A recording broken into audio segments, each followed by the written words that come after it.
for you under the ordinary set of circumstances. You make your own choices. You can decide life isn't worth living. And that would be the worst thing you can do. How do you know? So far. Try it. See. So pick it up. Pick up the battle and make it a better world. Just where you are. Yes. And it can be better, and it must be better. But it is up to us.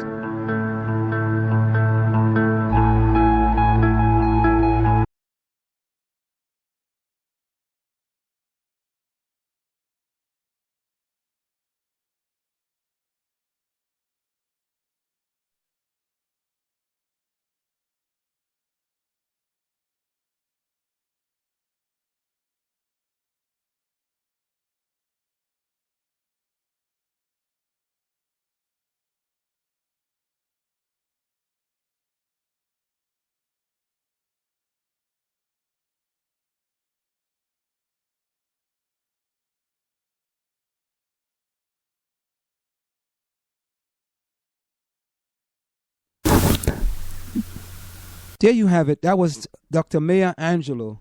Just do right. There's a movement across the United States of America where they are trying to change Columbus Day to Discovery Day. And the Calypsonian from Trinidad and Tobago basically captured what Columbus was all about. Let's take a listen.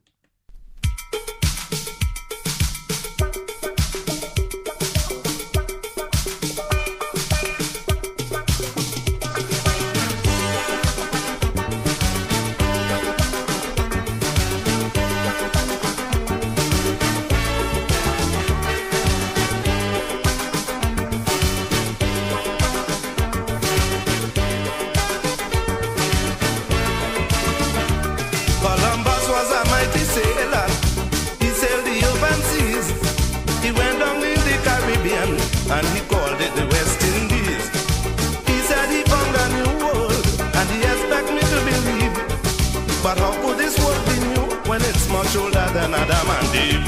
Columbus lied, Columbus lied, Columbus lied, Columbus lied, lied, lied. He said he discovered the whole of America. He never tell nobody how we had to run from Apache. Columbus lied, Columbus lied, Columbus lied so bad. I believe Columbus was mad.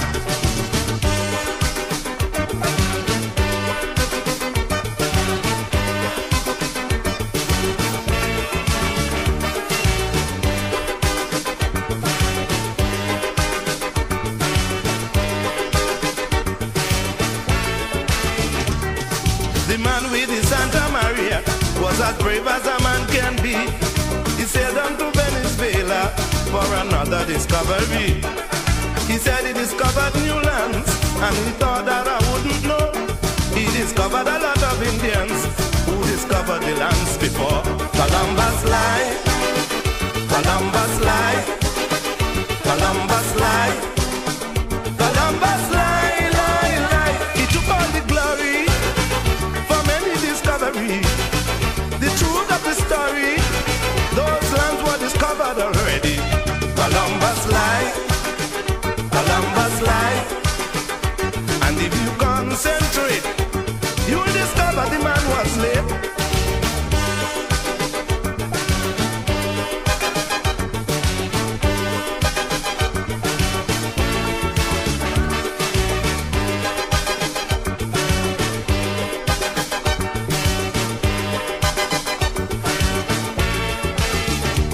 Nowadays you enter a strange land, they call you an alien. You got to explain to immigration, what is your intention? Columbus didn't have to do that. It just didn't make no sense. His authority was a cock hat, and his passport was violence. Columbus lied, Columbus lied, Columbus lied, Columbus lied, lied, lied. He fooled everybody with a whole lot of fantasy. I don't know why he did it. Maybe he thought the Indians were spirits.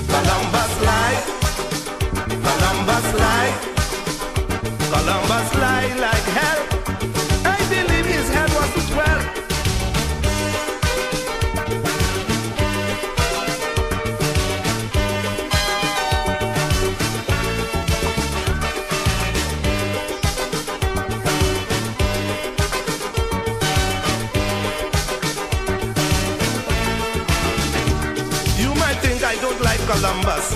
And the truth is that you are right, though his name will be always famous. For me that man was a blight. He discovered North America.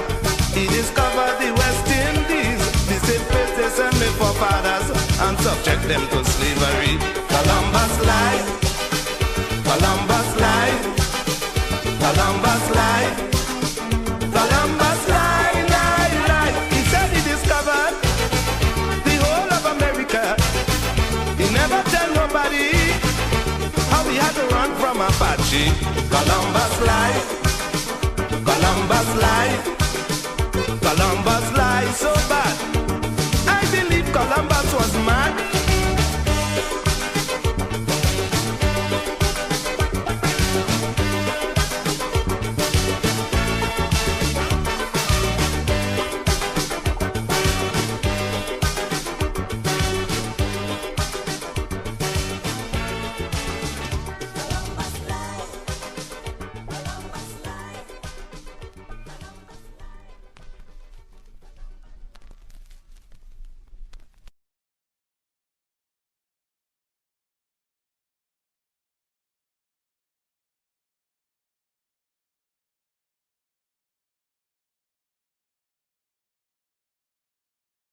When you're doing these type of programs, you do some research for your programs. And the Huffington Post, it's a very good online, I would call it an online newspapers. And they come up with some very good articles. There was an article today by Christopher Lamb. The title of the article is Ben Stein and the Politics of Racism. Conservative commentator Ben Stein called President Barack Obama the most racist president there has ever been in America during an appearance Sunday on Fox News. I guess he went the right place. Obama, Stein said, was using race to divide Americans, and that it was the Republicans, listen carefully, let me repeat that. Obama, Stein said, was using race to divide Americans, and it was Republicans, not Democrats, who were looking out for the best interests of black Americans. The Republicans are every bit in favor of African Americans having a good life, Stein said. I say more in favor than the Democrats. Why then do blacks overwhelmingly vote Democratic? Stein would like you to believe that blacks have been duped by Democrats. After all, Republicans have done everything they can do to win the votes of blacks, like passing law that restrict blacks from voting. It is clear from the comments of Stein and that the election of Obama as the country's nation's first black president in 2008 did not produce, as some hoped, a post-racial America. In Ben Stein's world, and in his words, an unarmed 18-year-old black man, Michael Brown, deserved to be shot to death by a white officer in Ferguson, Missouri, 3 months ago. He was armed with his incredibly strong, scary self, Stein said. Let me repeat that, ladies and gentlemen. In Ben Stein's world, and in his words, this is his words, an unarmed 18-year-old black man, Michael Brown, deserved to be shot to death by a white police officer in Ferguson, Missouri, 3 months ago.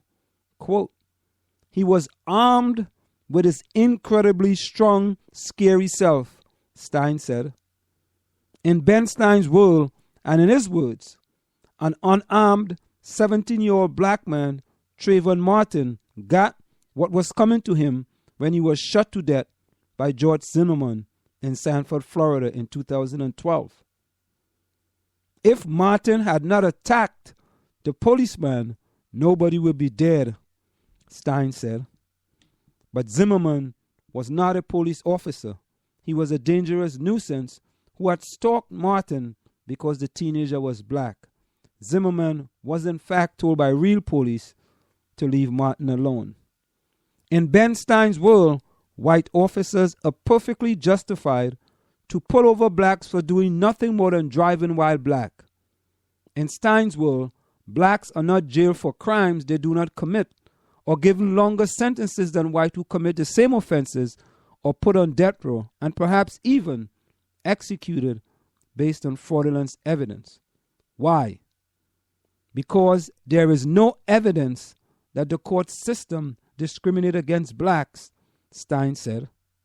In fact, as Stein claimed, it's blacks like Barack Obama who are using race to divide Americans. Stein isn't alone in his opinion. A month ago, Indianapolis oil tycoon Charlotte Lucas tweeted that she was sick and tired of minorities running our country. Of the 50 governors in the United States, 1 is black. Of the 100 U.S. senators, 2 are black. Of the 435 U.S. congressional members, 42 are black.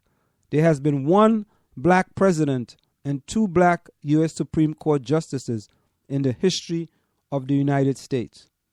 When Lucas was referring to minorities running the country, perhaps she was referring to corporate America. Of the CEOs running Fortune 500 company, 6 or 1.2% are black. Another 10 or 2% are Latino.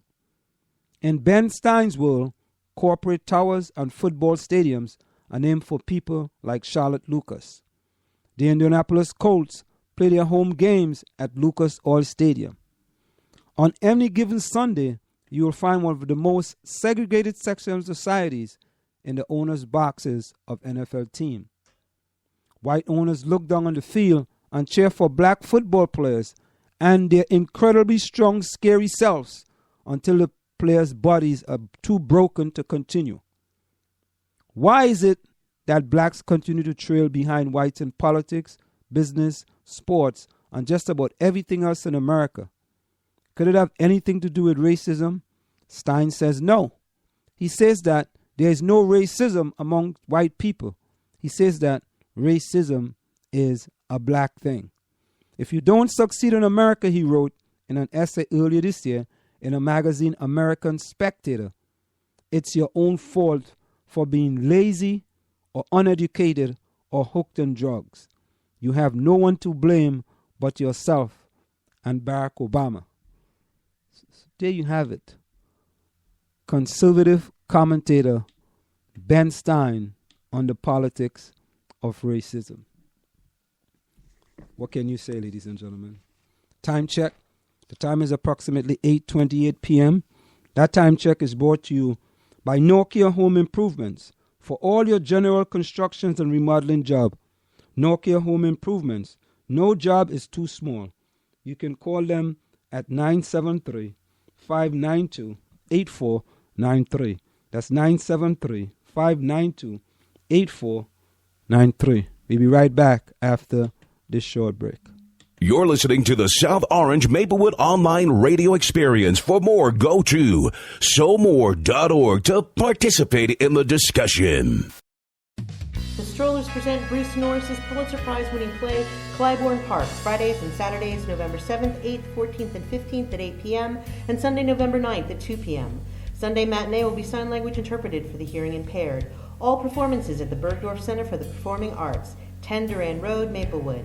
Adult tickets, $20. Student senior, $15. For tickets, call 973-761-8453 or visit our website, www.thestrollers.org. Don't stay at home. Come play with the Strollers. Want to learn piano for kids? Then I recommend Wendy Goldstein School of Piano. Wendy Goldstein has been offering piano lessons since 1993 and teaches piano in a very natural way. An alumni of Manhattan School of Music, Wendy creates customized lesson plans for each student and helps bring music alive. Wendy provides you a convenient location